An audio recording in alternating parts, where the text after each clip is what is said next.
Hey guys, welcome back to a second study of the Great Society. In this case, in this section, we're going to talk about the assassination of President Kennedy. This will be a short lesson, although it's an incredibly interesting topic, which is still open for debate among many, many people in government, many people in society, conspiracy theorists, movie people. The JFK, great movie there, all about the assassination of Kennedy. Unfortunately, we can't spend a lot of time on it in class simply because time constraints. So if you're interested, this is something maybe you can go into a little bit more further detail in your own studies or in your own reading. Kennedy's making a trip to Dallas, Texas. Texas at the time was a conservative state, but there was still a pretty large and powerful Democratic Party in Texas. And Kennedy had caused some division between his own office as president and the people in the South, because of his stance on civil rights. Given the history of the South, they're not typically in favor of civil rights for African Americans. So when Kennedy really pushes his civil rights agenda, it alienates some of his own people in the South. Given the fact that Kennedy was a Democrat and a Catholic, the crowds that they received were unexpected. Many people showed up. I mean, it's Kennedy. He's young. The White House is known as Camelot. He's active. He's exciting. He happens to be probably one of the best-looking presidents that we've ever had. So people were out to see President Kennedy as he arrives in Dallas. In the car, the open-air limo, is Kennedy, obviously, and his wife in the back seat, and in the front seat is the Texas governor, John Connally, and his wife. And story goes, the governor turns to Kennedy, and you can see here he says, "You can't say that Dallas is not friendly to you today." Very ironic as it is now, because almost immediately after the governor finishes his sentence, Kennedy is shot by that famous the bullet that changes history. Here's a photo of the open-air limo, and you can see the crowds lining the streets. This is just the people on the street. There were many people around in the grassy area, the grassy knoll, if you will, so to speak. Kennedy's rushed to the hospital. Again, lots of movies, lots of footage you could probably look up on YouTube of this event. He's shot. His wife jumps on top of him to cover him. Secret Service agents, why they are not in the car or riding on the car, we don't know. That's one thing, actually, as a result of the assassination of Kennedy. A lot of changes do take place with the Secret Service, but he's rushed to the hospital. He's pronounced dead. Lyndon B. Johnson is on a plane where he takes the oath of office and becomes president. The shooter is identified as Lee Harvey Oswald, goes down in history as the man who killed Kennedy, although it's never been proven.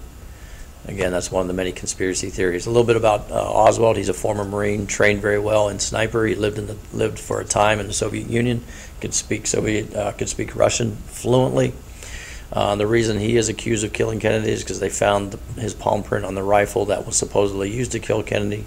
Supposedly he's a Castro supporter, and supposedly he's a spy for the United States.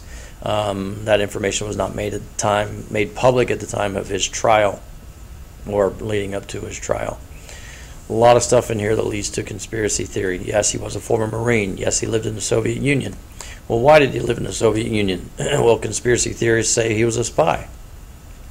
Some conspiracy theorists say once he got to the Soviet Union and began spying for the United States, he turned counter-spy, started spying for the Soviet Union. That's why he came back to the United States. Soviet Union wanted Kennedy dead. That's why he shot Kennedy.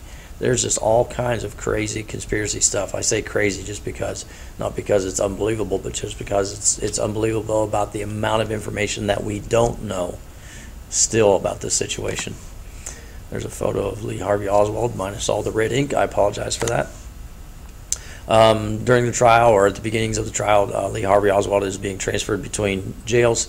Club owner, bar owner, Jack Ruby, breaks through the crowd, shoots Kennedy. I'll show you a photo of that in just a second. All of it's caught on national television. And because now Oswald is dead, no trial, no investigation. Oswald is dead. He goes down in history as the man who killed Kennedy. Case closed. And there's that photo of Oswald breaking through the crowd, Jack Ruby breaking through the crowd. Many people believe that Jack Ruby had mafia connection. Yet another conspiracy theorist. The mafia wanted Kennedy dead because of his crackdown on crime in poor urban areas. Due to all the crazy, bizarre chain of events, again, I've mentioned it many, many times, people believe that there had to be a conspiracy behind Kennedy's assassination. One man can not possibly do this just on his own free will or cognitive ability. There had to be something else.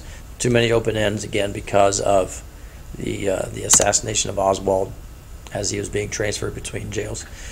The Supreme Court Justice at the time was Justice Warren. He leads the investigation, and he concludes that Oswald acted alone. Yet another conspiracy. In 1979, 19 years after the event, or 16 years after the event, an investigation, a reinvestigation, opens up the case and determines that Oswald did not act alone, that he was, in fact, part of a conspiracy. And it all comes down to what we call the magic bullet, or the single bullet theory. Kennedy was riding in the open air limo. He was shot, supposedly, from behind from the Texas School Book Depository. That's what TSBD, Texas School Book Depository.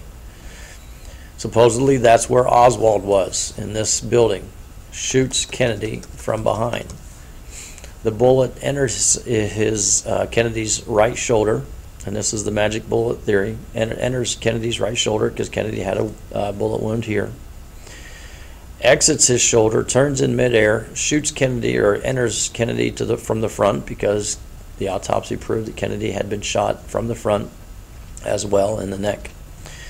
It exits Kennedy's throat, turns in midair, and it goes through the governor's right bicep, through the governor's right wrist, and then down and into where it comes to rest in the governor's right knee. That is one incredible bullet.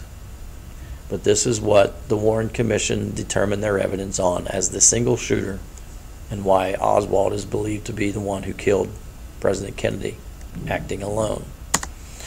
From the top view again, being shot from behind, and then the magic bullet, you can see how it turns in air. More evidence leading to the idea that there was a conspiracy. Many anti-Castro Cubans wanted him dead when the Bay of Pigs failed. A lot of the exiles blamed Kennedy because he failed to fulfill their promise of taking Cuba back and getting rid of Castro. So let's get rid of Kennedy because he failed us. Again, the communist conspiracy that Oswald was working on behalf of the Russians.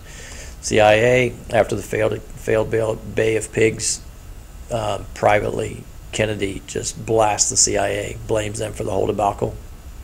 1992 JFK Records Act is passed, allows the government to reopen files and decides what records can go public. A lot of declassified evidence gives proofs that Kennedy was shot from the front, and that evidence does become public information. There is a lot of information that should have become public about 10 years ago, and by an act of Congress, that time was extended to keep it private.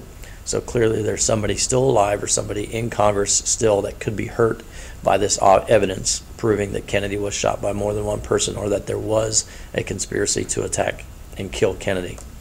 All of this obviously goes against the Warren Commission's single bullet theory. And again, there's still a lot of information that's still unknown today. So, guys, thanks for watching. Take care.